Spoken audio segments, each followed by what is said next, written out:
sekarang kita cara memilih kayu. Kelemahannya adalah kita saat ini tidak memproses sendiri karena sudah banyak dijual di pasaran, ya kan. Itu menguntungkan juga bagi kita, tapi jangan sampai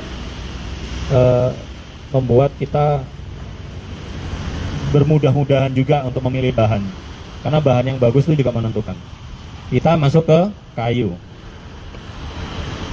Kayu yang pernah kita tahu atau yang kita pahami adalah mereka mempunyai buku-buku, istilahnya lapis-lapis, ya kan. Contoh, nah ini kayak gini ya, semakin dalam semakin padat, kurang lebih seperti ini ya. Ini yang sejak dulu kita ketahui bahwa kondisi kayu kalau dilihat dari atas seperti ini namanya galih ya. Semakin ke dalam semakin galihnya dari tengah. Ini lapis-lapis kayu, kalau saya nyebutnya buku-buku, per buku. Dan ada yang seperti ini kalau kita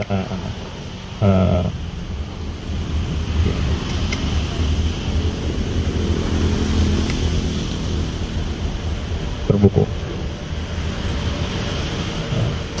Pada bagian ini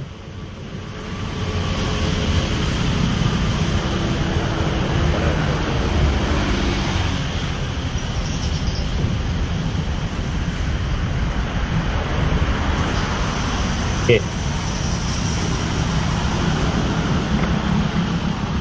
Ini kita kenapa sih harus kita ketahui sampai sedalam-dalamnya kayu sih, apa perlunya gitu ya kan?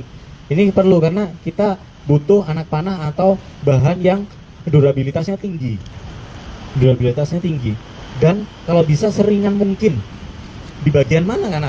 Di bagian kayu sebelah mana kita bisa mendapatkan anak panah yang durabilitasnya tinggi tapi ringan.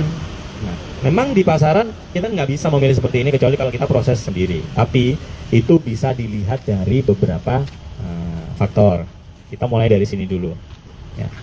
Bagian pohon yang paling banyak menyerap air bagian mana? Bagian tengah. Dia mendistribusikan air, menyerap dari tanah, mendistribusikan air. Otomatis bagian tengah ini nggak boleh dipakai.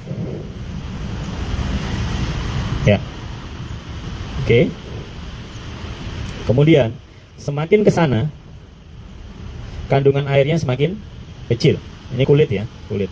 Kandungan airnya semakin kecil. Untuk kulit memang untuk mendapatkan anak panah yang ringan, kandungan airnya harus sedikit. Tapi untuk mendapatkan durabilitasnya yang bagus, itu kepadatan seratnya harus dapat. Karena semakin ke sana, dia seratnya semakin longgar, ya kan? Seratnya semakin longgar. Jadi bagian mana yang harus kita dapat? Bagian sini. Nah, cara melihat kalau teman-teman dapat shaft, ya, langsung aja dilihat ujungnya. Biasanya ada tuh, ini ada garis-garis. Betul? Pernah lihat? Nah, dilihat dari situnya. Nah, ini seratnya udah dapat, bukunya sudah dapat. Insya Allah durabilitasnya bagus. Apakah selesai sampai situ? Enggak, belum. Kita lihat dari sisi sini. Dari sisi sini kadang ada yang kayu-kayu yang seratnya padat seperti ini, ya. Ini pun dia akhirnya seperti ini. Atau enggak seratnya kayak gini. Serat anak panahnya shaftnya seperti ini. Nah, pada bagian ini biasanya akan dilihat ada mata pada kayu. Itu juga jangan dipakai.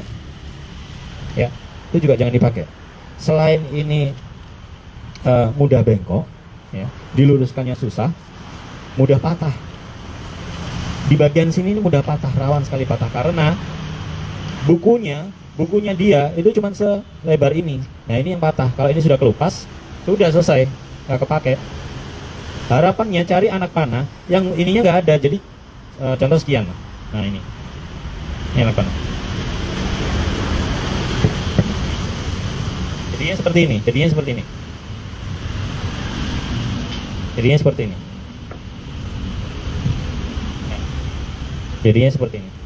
Ini kelihatan dari buku-bukunya ini, dan dia nggak ada matanya karena dia bukan di bagian cabang. Mata ini karena di bagian cabang, makanya ada matanya. Ini. Kalau bisa jangan di bagian cabang. Ini kalau bukunya ini ngelupas waktu proses pemanasan atau proses pelurusan, udah rusak, nggak bisa kita pakai. Nah, kalau bisa cari, makanya kalau memang ingin membuat anak panah yang bagus, dipilah lagi, disortir lagi, cari yang bahan-bahan seperti ini. Ini yang bukunya yang banyak, atau yang tidak ada matanya, gitu kan.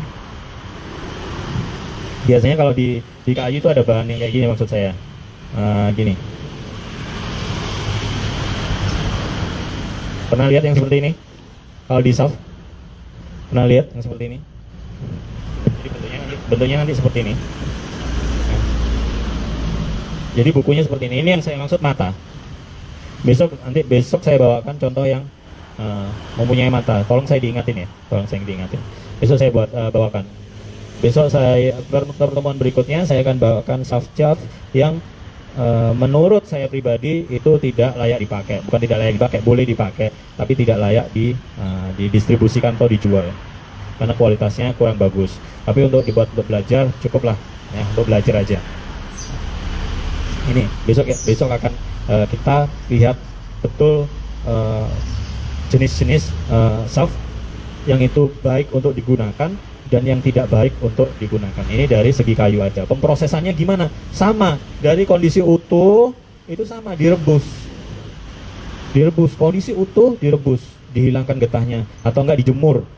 Kondisi utuh ya, kondisi utuh dijemur, udah dijemur. Setelah itu sama kondisinya. Ini katakanlah saya ambil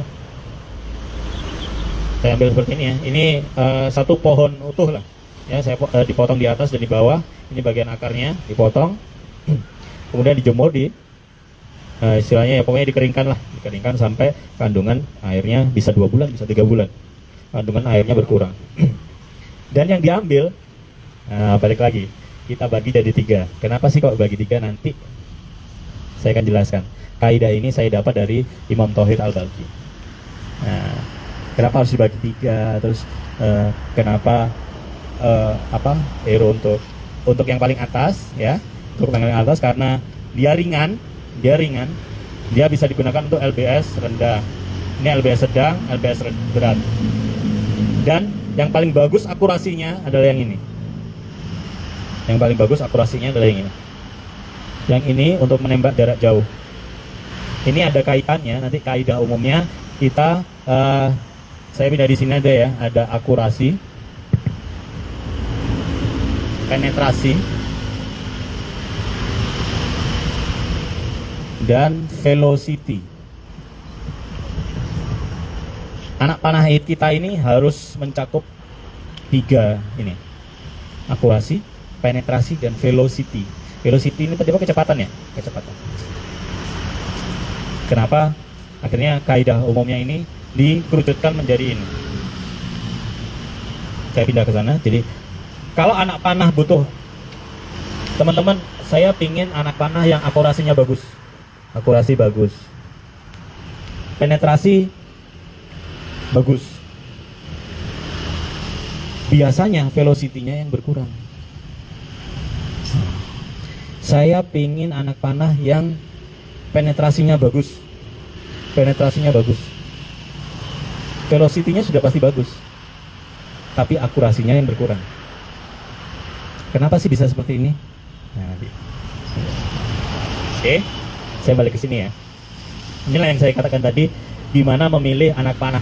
Sejak awal kita sudah mau mindset, karena kita pakainya untuk perlombaan. Sejak awal kita sudah pakai, ini ada perlombaan 30 meter, 40 meter, 50 meter. Ya. Saya membutuhkan anak panah yang akurasinya tinggi. Berarti saya membutuhkan bahan-bahan yang seperti ini. Mulai dari pemilihan shaft, kita ambil kaidah yang pertama, saya butuh akurasi yang tinggi ya, akurasi yang tinggi. Anak panah yang akurasi yang tinggi itu otomatis lebih berat daripada yang atas. Kemudian untuk yang mendapatkan akurasi ini semakin ke bawah, semakin berat, ini akurasinya semakin bagus. Tapi otomatis semakin berat. Ya, sudah bisa dipahami ya. Akurasi memang bagus, tapi otomatis kecepatannya akan berkurang karena dia berat. Nah, nyambungnya ke sana. Akurasi dia akan dapat, tapi dia akan makin berat.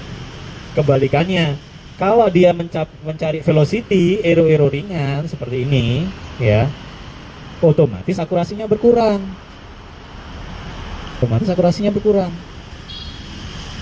Itu sangkut pautnya nanti di sana. Nah, oke. Dari sini udah paham ya, dari jenis kayunya aja dulu. Dari jenis bahan ini. Bahan yang paling lama digunakan itu kayu, bukan bambu. Sejak dulu menggunakan kayu. Sudah lama menggunakan kayu. Perkembangan kayu pun juga sekarang mulai aneh-aneh. Ada yang pakai kayu putih ini, ada yang mau coba, ada yang pakai apalah waru, itu juga banyaklah perkembangan teman-teman, luar biasa. Makanya jangan mencukupkan di sini. Nanti kalau ada bahan, coba nanti kita sharing. Ternyata aku nyoba kok seperti ini ya. Nah, sekarang ini teman-teman, beberapa teman-teman yang di concern ke anak panah sedang mencoba atau meneliti posisi vanes, karena kita belum masuk vanes ya. Posisi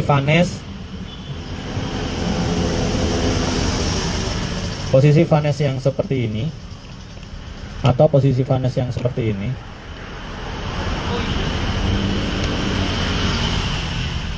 ini posisi mana yang paling lama bertahan di udara. Itu yang lagi kita cari. Nanti kalau sudah ada hasilnya pasti kita share. Nah, karena ada beberapa beda pendapat dari itu. Makanya ini serunya, jangan menutup diri di sini, karena di luar sana nanti kita sama-sama riset lah istilahnya ya, cari-cari gimana.